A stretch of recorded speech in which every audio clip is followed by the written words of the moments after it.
you, Kenny and Sandy, this is a very, very special morning.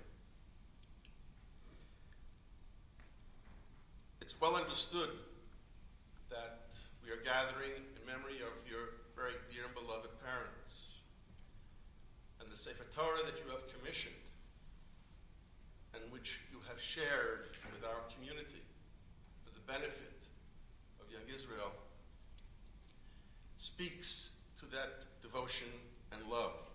I would suggest as well that not only are we gathering in their memory, but as we have a Masorah, that the neshamos of those who have gone on to be with HaKadosh Baruch Hu are present at the times of simchas within a family.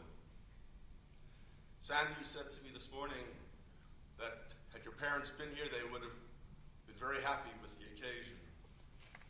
I would suggest to you that in a very special way, their neshamas are here. They are hovering over the two of you. And Sandy are two children. They are supporting and inspiring from what you remember of them, what you learned from them, and the lives you had with them.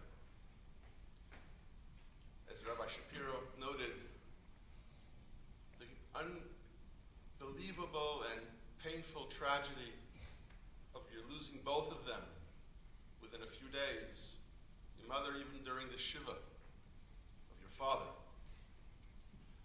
was something that created a huge, vast void in your lives. Today, more than 12 years later, certainly that void still exists. But with this dedication, by bringing their spirits to the community in a very almost tangible fashion, they have, in effect, for the moment, come alive again because of your dedication of this Sefer to their memory. Rabbi Shapiro touched upon many of the facets of your parents' lives during the many, many decades that they lived in Malden, Brookline, and all of the commitments they made and maintained, they kept. And the very personal relationship that you all had with the Rav and Dr. Soloveitchik. Kenny, on more than one occasion, but most recently a couple of weeks ago, was kind enough to share with me a photo that I believe is in the pamphlet for today's program.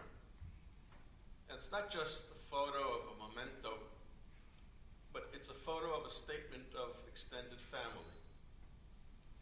The Rav was there, Dr. Soloveitchik was there, your parents were there. Sandy, I believe you're the one who's sitting on the Rav's lap. To have that kind of a relationship with so special people that they, as it were, treated you like grandchildren. And that relationship never lessened, never lost its vitality. Kenny also told me that when he applied to Yeshiva University, he put down the Rav as one of his references. Yeah, the interviewer smiled also.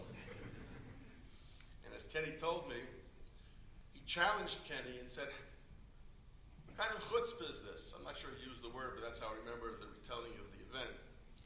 How dare you put the Rav's name down as a reference? So Kenny went home and mentioned it to his father. His father mentioned it to the Rav. The next time the Rav was at Yeshiva in New York, he contacted this interviewer, and he made it very clear to him that when Kenny put his name down as a reference, it was absolutely correct, with his full permission, and everything that Kenny wrote in that description was absolutely true. People didn't really understand in New York the kind of relationship that Kenny and Sandy had with the Rav here in Boston. Kenny was, in a sense, carrying part of the nature of the relationship that your father had with the Rav forward into the next generation. There's a Mishnah in the first parak of Avos.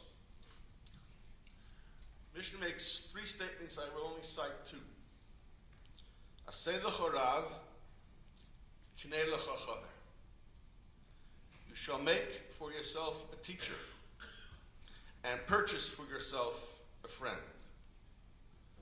Rashi comments on Rav as min hashmua. You learn from someone by listening, by sharing in his life, by trying to understand with him a human context. In chaver, Rashi says, is chaver mamash, an actual friend. In the hesped that Billy Rubin gave for your father at the time of his funeral, one of the things that he cited from your father was that in the many, many decades, and Kenny tells me he drove the Rav from 1941 to the mid-80s, many times back and forth from New York, that he attended, according to Mr. Wintman, a yeshiva on wheels. He had a very personal human relationship with the Rav. He learned from him. And in fact, the shuls with which Mr. Wintman was associated long before he came to Brookline took note of that. And again, Billy Rubin mentioned that what he gleaned from his travels and discussions with the Rav, the wisdom and insight and caring that he learned from the Rav, when he came back to town to be as part of the shul, he shared that with them. And so the entire community was the beneficiary of what Mr. Wintman learned from his mentor. And note that says, Kinei lecha chaver, purchase for yourself a friend. Well, I suspect that one can understand at the time that Mr. Wintman spent, and I guess gas and tolls too, that he used to get to the Rav back and forth from New York, although I don't know if the Rav didn't reimburse him or not. I guess you'll have to tell me about that later, right, Kenny? But in any event, he invested in that relationship. And it was one of the proudest facets of his life and your mother's life. And I know the two of you carry that with you. And Sandy, I'm certain that the many stories that you have from your parents' relationship with the Rav and yours and Kenny's are being told and shared with your children, who are the next generation. And the spirits and the neshama of each, your mother and father, are now being shared with your children. And so they too will be imbued with this very significant and sensitive element of spirituality, of ruchnius, that you have from your parents and now you are passing on to them. Overall, your parents have achieved more than might otherwise have been anticipated anyone to achieve in a lifetime. It's almost as if their personas larger than life, certainly as we look back upon all they were and all they achieved and worked for. I pray that as I am certain you were a source of nachas, both you, Sandy and Kenny, to your parents during their lifetime, I'm certain that as they look down upon you today, you are even a greater source of nachas to them. And as they watch Sandy, your children, grow and become a more engaged part of the Wintman legacy, I think that nachas will increase exponentially. It's a great honor for us to have you here at this moment dedicating Sefer Torah, and how the community, because of your inspiration and your motivation and your encouragement, the community participates in the dedication of the Sefer and its entrance into our Kehillah of Svarim.